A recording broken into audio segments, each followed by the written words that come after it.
Hi ಎಲ್ರಿಗೂ ನಮಸ್ಕಾರ. ಎಲ್ಲರೂ ಹೇಗಿದ್ದೀರಾ? ಎಲ್ಲರೂ ಚೆನ್ನಾಗಿದ್ದೀರಾ ಅಂತ ಅಂದ್ಕೊಂಡಿದ್ದೀನಿ. ನಾನು ಕೂಡ ಚೆನ್ನಾಗಿದ್ದೀನಿ. ಇವತ್ತಿನ ವಿಡಿಯೋ ಬಂದು ಶ್ರೀರಾಮನವಮಿ ಹಬ್ಬದ ವ್ಲಾಗ್ ಆಗಿರುತ್ತೆ. ತುಂಬ ದಿನ ಆದಮೇಲೆ ವಿಡಿಯೋ ಅಪ್ಲೋಡ್ ಮಾಡ್ತಾ ಇದ್ದೀನಿ. ರೀಸನ್ ಏನಂತಂದರೆ ನನ್ನ 10th ಎಕ್ಸಾಮ್ಸ್ ನಡೀತಾ ಇತ್ತು. ಎಕ್ಸಾಮ್ಸ್ ಎಲ್ಲ ಮುಗಿಸ್ಕೊಂಡು ಸ್ವಲ್ಪ ರೆಸ್ಟ್ ತಗೊಂಡು ಈಗ ತಿರ್ಗಾ ವಿಡಿಯೋ ಅಪ್ಲೋಡ್ ಮಾಡೋಣ ಅಂತ ಶುರು ಮಾಡ್ಕೊಂಡಿದ್ದೀನಿ. ಆ್ಯಸ್ ಯೂಶ್ವಲ್ ಎಲ್ಲರ ಮನೇಲೂ ಹಬ್ಬ ಅಂತ ಅಂದರೆ ಮನೆ ಕ್ಲೀನ್ ಮಾಡಿ ಪೂಜೆ ಮಾಡೋದು ಸಹಜ. ಅದೇ ಥರ ನಮ್ಮ ಮನೇಲೂ ಮನೆ ಎಲ್ಲ ಕ್ಲೀನ್ ಮಾಡಿ ಪೂಜೆ ಮಾಡಿದ್ವಿ. ತದನಂತರ ಈ ಹಬ್ಬದ ವಿಶೇಷತೆ ಆದಂಥ ಪಾನಕ, ಹೆಸರುಬೇಳೆ, ಮಜ್ಜಿಗೆನೆಲ್ಲ ನಮ್ಮ ಅಪ್ಪ ಅಮ್ಮ ಒಂದು ಕಡೆ ರೆಡಿ ಮಾಡ್ಕೊತಾ ಇದ್ರು. ಅದಾದಮೇಲೆ ನಮ್ಮ ತಾತ ಅಜ್ಜಿ ಮತ್ತು ಪೂರ್ವಜರ ಸಮಾಧಿ ಹತ್ರ ಹೋದ್ವಿ. ನಾವು ಪ್ರತಿ ವರ್ಷ ಶ್ರೀರಾಮನವಮಿ ಹಬ್ಬದ ದಿನ ನಮ್ಮ ತಾತ ಅಜ್ಜಿ ಸಮಾಧಿ ಹತ್ರ ಹೋಗ್ಬಿಟ್ಟು ಪೂಜೆ ಮಾಡ್ಕೊಂಬರ್ತೀವಿ.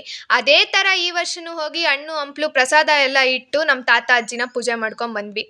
ಅದಾದಮೇಲೆ ಅಲ್ಲಿ ನಮ್ಮ ರಿಲೇಟಿವ್ಸ್ ಎಲ್ಲ ಕೂಡ ಬಂದಿರ್ತೀವಿ.